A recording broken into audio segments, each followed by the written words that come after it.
Hello everyone and welcome to the Green Man channel. Hope you're doing good and well. So it's time for another horror films first watch tier list on the channel. Now, if you're not familiar with these, every so often I do these tier list videos where I group together all the horror films I've seen recently and put them into tiers based on how much I rate them, how much I like them. We've got another 10 films for this round, including 3 which have been pretty recent theatrical releases. There's actually a couple here that are also recent releases on streaming services. So you've got the likes of The Nun 2, Cobweb, Saw X.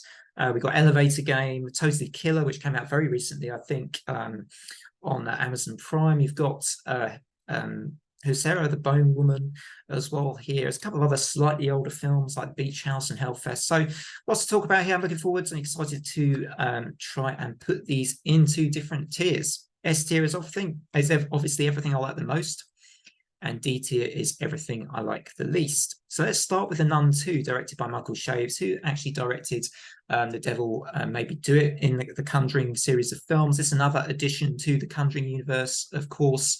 And we follow Sister Irene once again in this film as we did the first film. Now, for me, this film is a step up from the first Nun film.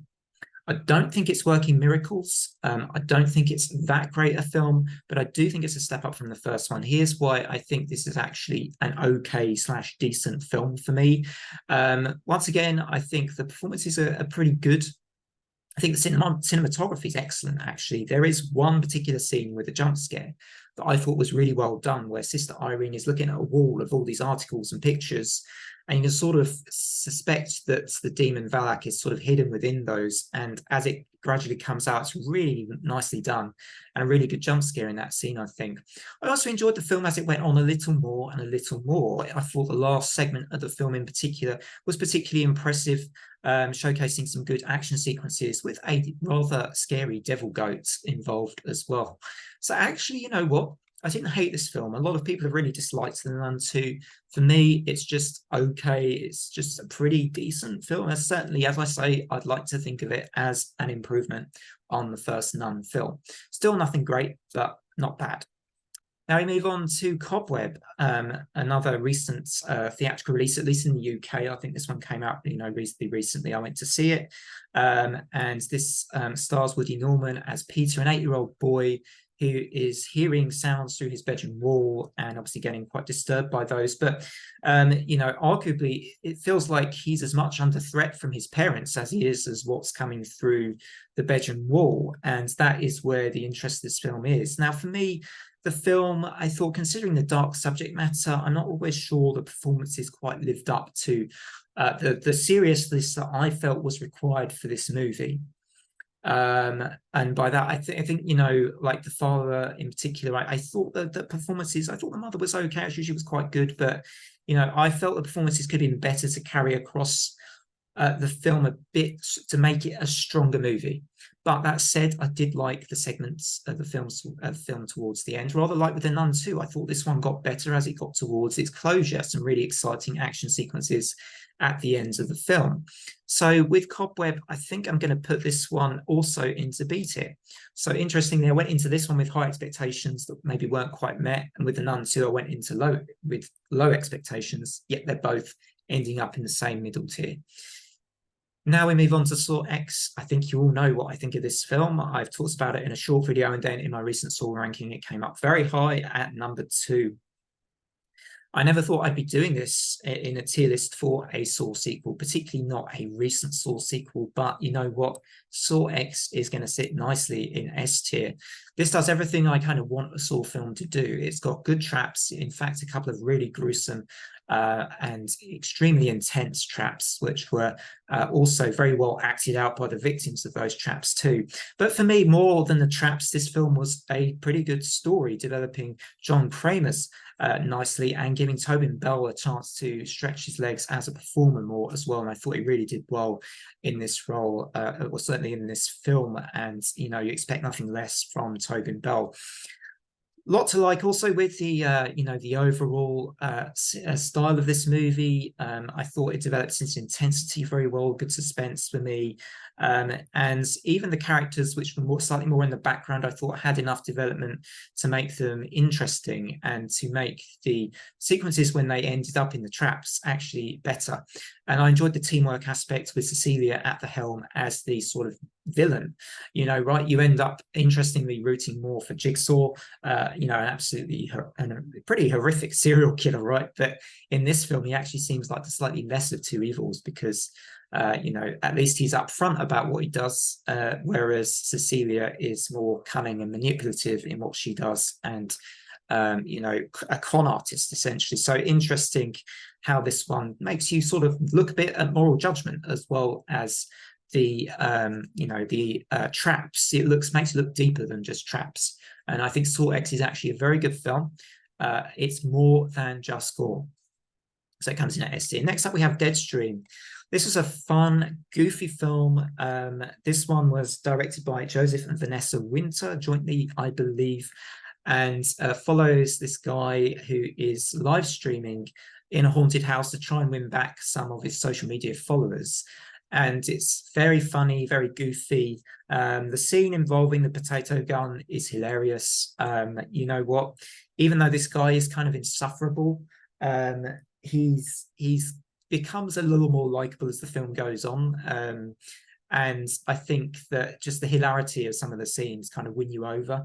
I'm not sure they win you over to his cause totally, but they just win you over on their comic elements. And I also like when the I can't remember the name of the other the female character in the film that joins him, I think. But she adds another element to the film as well and gives the film again another extra level of entertainment too when she is introduced. So I enjoyed that as well. So Deadstream is going into A tier. Next up, we have Elevator Game, which was released on Shudder. This was directed by Rebecca McKendry. And you know what? Considering this, I was really excited about this film. I love the idea, the concept of having this ritual in an elevator you have to follow before, you kind of get this, climactic moment on one of the floors with, what transpires with what happens on that floor. But the problem is with this film is it was just, the characters were very two-dimensional that were involved in the film, which didn't help its cause. It wasn't, for me, it lacked the way the visuals worked in the film, the visual style of the film, I thought let it down too. It just didn't feel right for a film which is a horror movie with, to succeed in being a creepy horror film, right, with lots of suspense. I didn't feel the visuals were quite right here, working right for what this film was trying to achieve. The one thing I'll say is I quite liked the opening sequence, but after that, the rest of the film was a big disappointment for me. Just not getting me involved. And the story, considering the concepts there, right, also kind of failed. And just, I'm really disappointed with this one. I think this has to go into the bottom tier because, maybe it was my expectations with this, but yeah, I personally feel like Elevator Game just didn't get off the ground floor. So next up, we've got, it should be a bit of a drum beat after that. Next up, we've got Totally Killer, directed by Nainacha Khan. And this was the surprise for me of all these films, I think. I didn't really go in with any expectations, actually. I just thought, oh, this looks interesting. This is a sort of slasher film by the looks of it on the front cover. But actually what it is it's a more of a meta, sort of a modern take on the slasher movies, sort of combining Back to the Future elements with the slasher tropes or the slasher formula in a way. But you sort of have a reverse of the slasher trope. In fact, the final girl, if you want to call her the final girl, she's not really a final girl. The character, Jamie, played by Kiernan Shipka here, actually, I should say, incredibly well. The only other thing I've seen Kiernan Shipka in is Mad Men, the TV series, as a child. And wow, her performance in this film was excellent. I mean, hats off to her. She really did well as the protagonist in this film. Loved the performance. But anyway, to get back to my point, which I was sort of halfway on before I went off on a complete diversion there, is that she is, she is kind of playing a sort of a hunter here. She's not a victim at all. She is very much hunting the killer. So it's kind of reversing the final girl trope and making it really interesting. The other thing I liked about this film was it was dealing with the sort of generational differences between modern societal attitudes today, which Jamie was very much kind of going in with, to the 80s. And the 80s obviously now, some of those attitudes would be considered outdated, and the two were colliding. And I liked the comic aspects of that. Film didn't take itself so seriously, or didn't try to force anything on you as a viewer.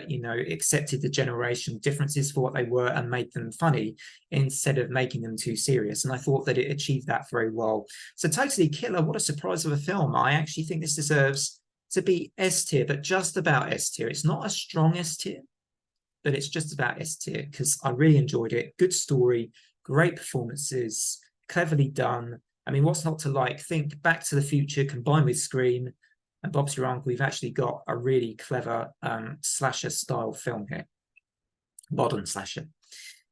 Next up, we've got a Norwegian film which is called Nightmare, and this one was one of those films again dealing with some very pretty dark aspects. That include things like abortion and that sort of thing.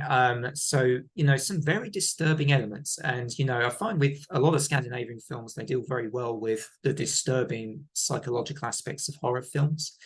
But this one for me was just slightly off. I didn't quite feel the horror aspects of this film really shining through. The film was also very slow. And it wasn't slow to a point where I could really sort of felt that there were any climaxes to this movie either. So I was slightly disappointed by this one, to be honest. I think this is going to go into C tier for me. But the performances were good from everyone involved. I thought the performances were pretty good. But yeah, just slightly off the mark for what I might have expected otherwise. I generally enjoy a lot of Scandinavian dramas and horrors, but this one wasn't so much for me. That was actually directed by Kjersti Rasmussen. Apologies for bad pronunciation on that. Next up, we have The Beach House from 2019, a film directed by Jeff Brown, and actually stars Liana Liberato, who was in Totally Killer as well. And this film, it's not too bad. For me, it's again one of these films that suffers from a really slow pacing. The good parts of this film are very, very good. The slow parts are not the slow parts. The sort of sci-fi horror parts are actually decent and enjoyable. But the problem is they're so few and far between, and the scenes of people being sick just go on forever and ever that, at first there's a sense of dread, but it just drags on that you just become very bored. And that's my biggest issue with The Beach House.